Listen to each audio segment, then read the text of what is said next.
Bonjour monsieur. Bonjour. On vous rencontre à l'université de Toulon, vous êtes un scientifique, vous êtes membre des expéditions Tara. Avant de parler des expéditions, pouvez-vous nous rappeler l'histoire de cette goélette qui est très singulière? Alors l'histoire de cette goélette, c'est il y a 25 ans à peu près, c'est Jean-Louis Etienne qui a fait construire ce bateau. Et c'est un bateau en aluminium et qui a la caractéristique d'être en forme de noyau d'olive. Et l'objectif à l'époque, c'était de se faire prendre dans les glaces de manière à étudier différents paramètres, facteurs de l'environnement, plutôt au niveau climatique et caractéristiques des glaces. Et donc le bateau avait cette forme ronde pour ne pas se faire compresser, pas se faire écraser par les glaces. Ensuite, ce bateau s'appelait Antarctica. Et ce qui s'est passé, c'est que quand Jean-Louis Etienne eut terminé ses missions, il a été racheté par Peter Blake, Sir Peter Blake, qui a fait donc à son tour des expéditions en Antarctique et dans l'Amazone. Malheureusement, donc, Peter Blake a été assassiné sur le pont de Tara du bateau. Et donc, après cette histoire, donc, le bateau est resté un petit peu en stand-by et il a été racheté par le groupe Agnès B pour être mis à la disposition de différentes expéditions scientifiques qui ont pu être faites avec ce bateau. Alors, grâce au groupe Agnès B, depuis 10 ans, ce bateau-là fait des expéditions. Quelles sont-elles ? Alors on peut dire que des expéditions, il y en a eu 5, il y en a une qui va partir. La première, c'était une expédition polaire au pôle Nord, en Arctique, et c'était une dérive arctique, c'est-à-dire le bateau a voulu se faire prendre dans le glace pour voir comment, avec la fonte de la calotte polaire, ça pouvait donc ce qui allait se passer. Ensuite, on est parti sur une autre mission qui est Tara Océan, c'est cette mission dans laquelle j'ai participé, qui a fait le tour de la planète sur 3 ans, en utilisant le plancton comme indicateur de l'état du milieu, et puis comme moteur, j'oserais dire, de fonctionnement des océans. Donc à partir de là, on a travaillé beaucoup, totalement sur le plancton, mais en relation avec les facteurs de l'environnement. Ensuite, il y a eu une troisième expédition, qui est Tara Polar Cycle, c'est-à-dire que la goélette est repartie au pôle Nord en 2013. Et l'année dernière, en 2014, il y a une grosse expédition qui s'appelle Tara Méditerranée, à laquelle j'ai participé également, et qui a pour objectif, parce que les analyses sont en cours, de voir l'influence des microplastiques sur les communautés planctoniques. Donc l'année dernière, j'ai été chef de mission sur deux gros legs en Méditerranée en juin et en octobre 2014. Et le programme, à ma connaissance, c'est qu'en 2016, Tara repart sur un programme sur les coraux dans le Pacifique et peut-être dans l'hémisphère sud, mais ça c'est à voir avec les organisateurs. Alors, avec le réchauffement climatique dont on parle aujourd'hui, qu'apprenez-vous des planctons ? Bien, le plancton, il y a beaucoup d'informations qui nous parviennent avec les études qui sont menées sur l'ensemble de la planète.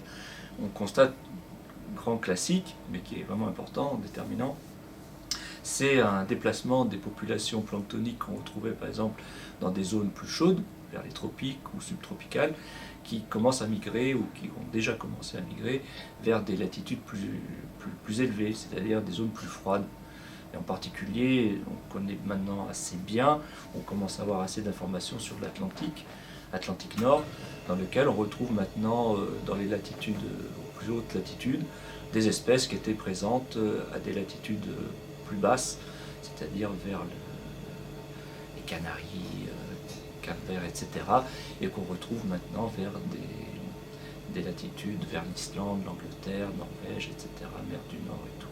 Alors, pardonnez le béotien que je suis, mais qu'un microplancton soit là ou 1000 km plus loin, quelle incidence cela peut-il avoir ? Une des incidences, alors je ne connais pas tout, mais disons qu'une des incidences, c'est par exemple que les espèces qui arrivent du sud vers le nord sont des espèces qui sont différentes, donc bien sûr, et elles n'ont pas les mêmes caractéristiques physiologiques, par exemple. Donc on sait que, par exemple, le plancton, les copépodes des mers du Nord sont beaucoup plus riches en graisse, par exemple, alors que ces copépodes qui arrivent du Sud sont différents. Donc en fait, quand ces copépodes rentrent dans la chaîne alimentaire, ils n'apportent plus les mêmes valeurs nutritives, par exemple aux poissons et aux prédateurs. Donc la chaîne alimentaire, quelque part, en est modifiée. Et donc on retrouve par exemple des poissons qui sont entre guillemets moins gras, les oiseaux qui mangent ces poissons sont moins approvisionnés en énergie pour faire leur migration, etc. etc. Alors, nous sommes à quelques jours de la COP 21.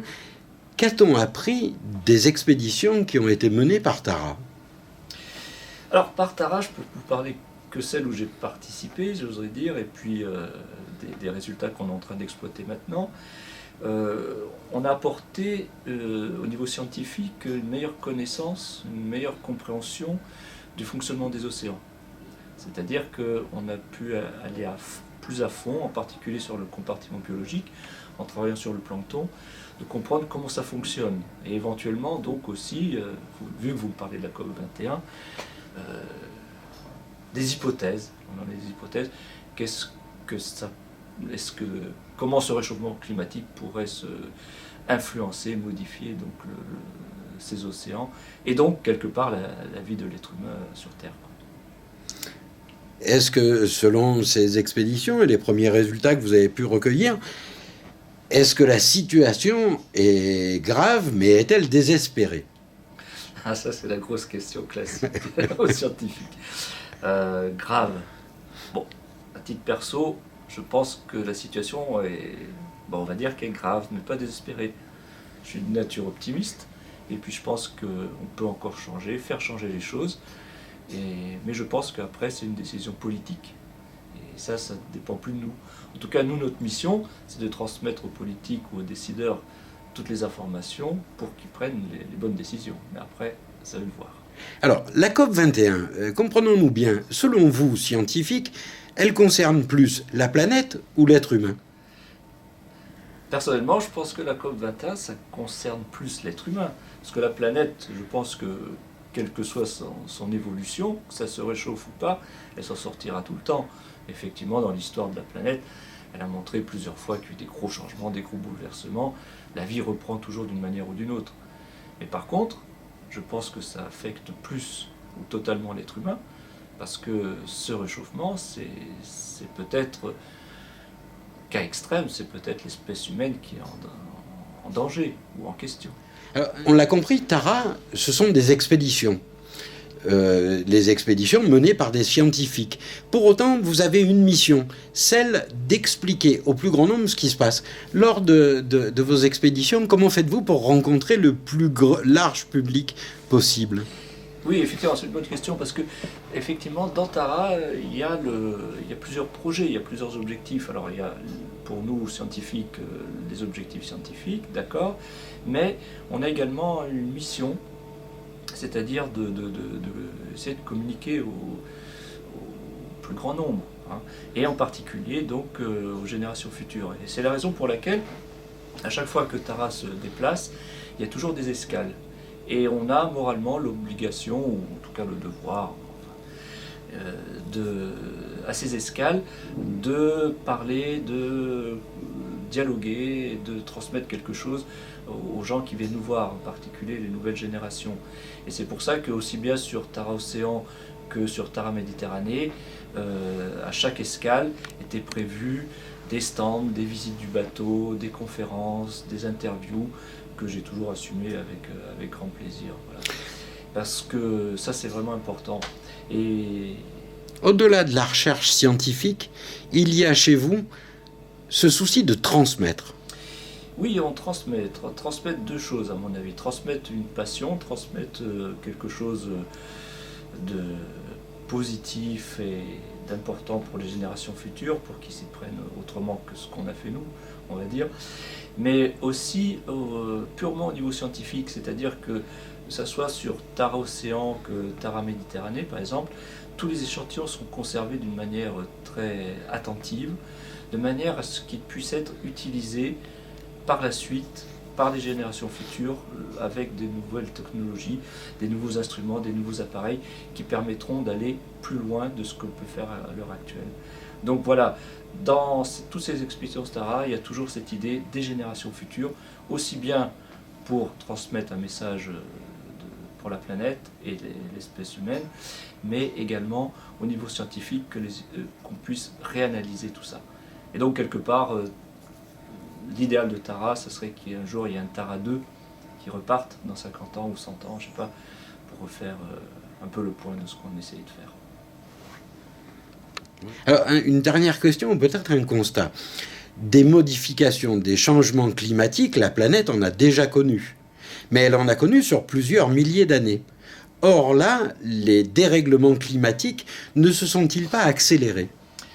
Je pense que, je ne suis pas climatologue, hein, mais je pense que, d'après ce que j'ai pu comprendre, c'est qu'effectivement, dans le passé, certes la planète s'est réchauffée, s'est refroidie, c'est ce qu'on entend dire, donc des fois on entend même dire donc c'est pas grave, mais les résultats ont montré que ça se faisait toujours à une échelle quand même de temps assez large, assez longue.